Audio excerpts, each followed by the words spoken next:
Und aus Regensburg zugeschaltet Professor Volker Deppkart. Er ist Historiker und Amerikanist. Ich grüße Sie ganz herzlich. Hallo. Herr Tüxen, guten Tag.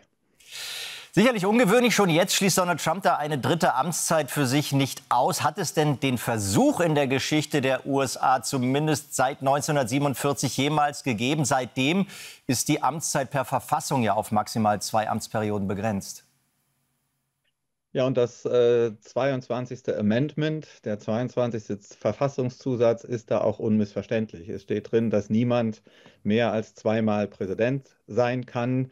Da steht jetzt nichts von zweimal hintereinander oder mit Unterbrechungen. Da steht eindeutig drin, niemand, der Präsident oder niemand darf mehr als zwei Amtszeiten als Präsident haben.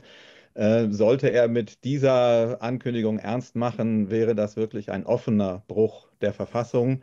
Was wir bislang erleben, ist ja auch schon problematisch, aber da testet er eigentlich die nur unzureichend definierte Macht des Präsidenten aus. Er testet die Grenzen der exekutiven Macht aus, die in der Verfassung kaum definiert ist.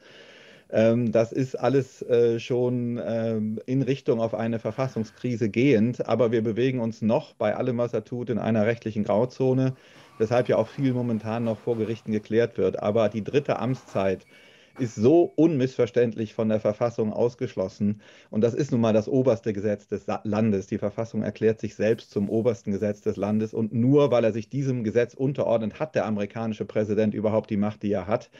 Also eine dritte Amtszeit wäre ein eindeutiger und offener Bruch der Verfassung. Und das wäre präzedenzlos. Also hat es seitdem noch nie gegeben. Wie war es vorher? Da war es ja durchaus möglich, dass Präsidenten 3 oder 4 Amtszeiten lang regiert haben. Naja, das 22. Amendment ist eigentlich ein Reflex auf die präzedenzlosen 4 Amtszeiten, die Franklin Delano Roosevelt hatte. Also Franklin Delano Roosevelt ist der Präsident der großen Weltwirtschaftskrise in den 30er Jahren und er wird dann im Zweiten Weltkrieg auch noch zweimal wiedergewählt. Das ist eigentlich präzedenzlos und daraufhin hatten ja dann die amerikanischen Politikerinnen und Politiker die Idee, dass man auch die Amtszeit des Präsidenten, die in der Verfassung bis dahin selber nicht begrenzt war, begrenzen könne. Was davor passiert ist, ist eigentlich auf Basis von ungeschriebenen Gesetzen und Regeln passiert. Also, dass kein Präsident mehr als 2 Amtszeiten haben sollte, geht auf die Tatsache zurück, dass George Washington, der erste Präsident der USA, nach 2 Amtszeiten zurückgetreten ist und dass er damit ein Beispiel gesetzt hat, dem andere Präsidenten dann gefolgt sind, ohne dass das irgendwo regelhaft festgeschrieben worden wäre. Deshalb war es ja auch überhaupt möglich, dass Franklin Delano Roosevelt 4 Amtszeiten haben kann, aus der besonderen Notsituation von Weltwirtschaftskrise und Zweitem Weltkrieg heraus. Aber danach sahen eben die amerikanischen Gesetzesmacher doch die Notwendigkeit, einen solchen präzedenzlosen Fall dann doch zu begrenzen, indem man es auf 2 Amtszeiten jetzt auch explizit reduziert. Und bisher haben sich auch alle dran gehalten, weil sich auch alle Präsidenten des Kalten Krieges oder seit 1947 an die Verfassung gehalten haben. Und das tut Donald Trump eben nicht. Also es ist kein ungeschriebenes Gesetz mehr. Es steht ganz klar, sagen Sie, im 22. Verfassungszusatz. Also welche rechtlichen Schlupflöcher oder Grauzonen könnte denn Trump da jetzt im Sinn haben? Er sagt ja, es gäbe womöglich mehrere Möglichkeiten. Also ich bin jetzt kein Jurist, aber ich sehe da keines. Also das Wording, also die Worte der Verfassung sind eindeutig. No person shall have more than 2 terms in office. Und da steht, da kann man nichts dran deuteln, da sehe ich auch kein Schlupfloch. Und was ihm da vorschwebt, weiß ich jetzt auch nicht. Eine Rolle könnte Vizepräsident J.D. Vance da spielen in Trumps Konstruktion, sage ich mal. Wie schätzen Sie das ein als Amerikanist? Würde J.D. Vance da als Platzhalter überhaupt mitspielen bei seinem Ego? Naja, ich meine, das muss man ja mal sehen. Also bisher sind die Vizepräsidenten in den USA eigentlich immer im Schatten des Amtsinhabers verschwunden. Es gab nur wenige Vizepräsidenten, die dann eine Karriere im Weißen Haus fortgesetzt haben und Präsident geworden sind. Joe Biden war eine der wenigen Ausnahmen. George Herbert Walker Bush, also der Vater von dem George W. Bush, war es auch. Ansonsten sind die Vizepräsidentinnen und Vizepräsidenten dann doch immer sehr schnell im Schatten des Amtsinhabers verschwunden.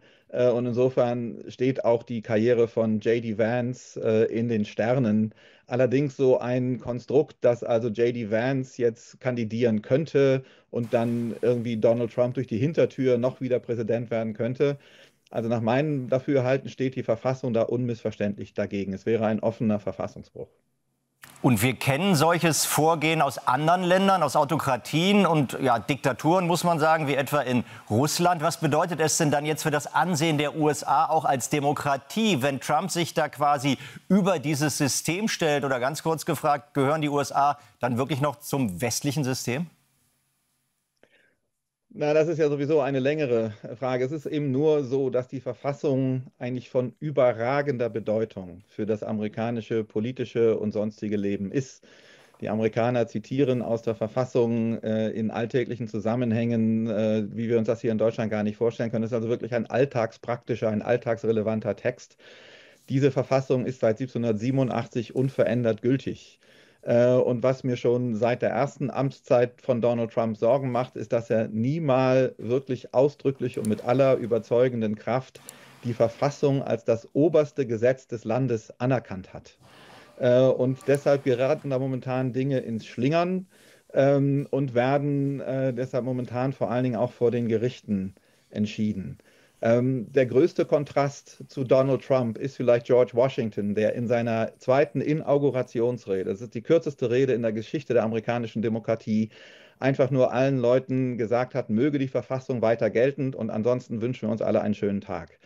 Und genau das macht Donald Trump so problematisch, dass er niemals unmissverständlich die Verfassung als das für ihn oberste gültige Gesetz anerkannt hat. Das klingt bedenklich, Professor Volker Deppkart. Ich bedanke mich ganz herzlich für Ihre Analyse, Ihre Zeit und das Gespräch. Vielen Dank auch Ihnen. Viele Grüße.